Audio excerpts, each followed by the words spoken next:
Most people move through life as spectators, reacting to the world around them without ever realizing that the rules of social interaction are often just suggestions.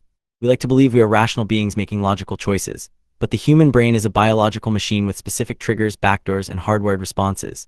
If you understand how to press those buttons, you stop being a passenger in your own life and start being the architect of your environment. Today, we are going to dive deep into 7 psychological tactics that allow you to influence, persuade, and navigate the people around you with surgical precision. This isn't about magic. It's about understanding the hidden architecture of the human mind. The first tactic involves a fundamental flaw in how we process information, the power of strategic silence. In a world that never stops talking, silence is the most aggressive weapon you can wield. Most people are terrified of a gap in conversation. When a silence stretches past 3 seconds, the brain enters a state of mild panic, searching for any data to fill the void. You can use this to your advantage in almost any high-stakes interaction. If you ask a question and the other person gives you a shallow, rehearsed, or evasive answer, do not follow up. Do not argue. Do not clarify. Simply maintain steady eye contact and stay perfectly still. Because they are socially conditioned to keep the peace, they will experience an overwhelming urge to break that tension. To do so, they will keep talking.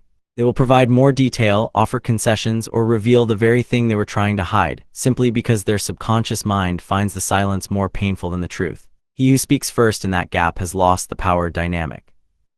Moving from silence to active engagement, we encounter the Benjamin Franklin effect, a paradox that flips common logic on its head. Most people believe that if we want someone to like us, we should do something nice for them. But psychology tells us the opposite is actually more effective. If you want someone to like you, you should ask them for a small, effortless favor. This works because of a phenomenon called cognitive dissonance. Our brains constantly try to align our actions with our beliefs. If I do a favor for you, my brain is forced to justify that action. It thinks I wouldn't be doing this favor for someone I dislike, therefore I must actually like this person. By asking someone for a pen, a quick opinion on a minor matter, or a small recommendation, you are forcing their subconscious to categorize you as a friend. You aren't being a burden, you are giving them the opportunity to convince themselves that they value you. While the favor paradox builds rapport, our third tactic, negative suggestion, targets the brain's inability to process no. The human mind is remarkably bad at ignoring a command that starts with a negative. If I tell you not to think about a white bear is the only thing you can see. You can use this reverse psychology too to plant ideas in a way that makes the other person think they were their own.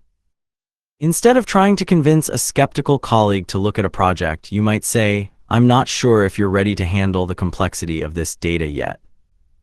By framing it as something they might not be ready for, you trigger their ego and their natural desire for autonomy. They will often argue for the thing you want them to do, simply to prove that they can. You aren't pushing them, you are creating a vacuum that they feel compelled to step into. But what happens when the conversation turns to numbers, deadlines, or value? This is where the concept of anchoring becomes essential. In any negotiation, the human brain has a first info bias. The very first number or fact introduced into a discussion becomes the mental anchor point for everything that follows. If you're discussing a salary and you mention a high number first, even if it's slightly unrealistic, the entire conversation will revolve around that high figure. Every subsequent offer will feel like a discount or a compromise relative to that anchor. Most people wait for the other person to speak first to see where they stand, but in doing so, they give up the power to set the anchor. By being the one to drop the first number, you define the boundaries of the reasonable world. You aren't just participating in the negotiation, you are creating the scale on which the negotiation is measured. Social influence isn't just about logic and numbers, though. It's about managing the chemical state of the person in front of you. This brings us to the fifth tactic, effective labeling. When you are dealing with someone who is defensive, angry, or resistant, the worst thing you can do is tell them to calm down or explain why they are wrong. That only heightens their emotional response. Instead, you should perform what hostage negotiators call labeling.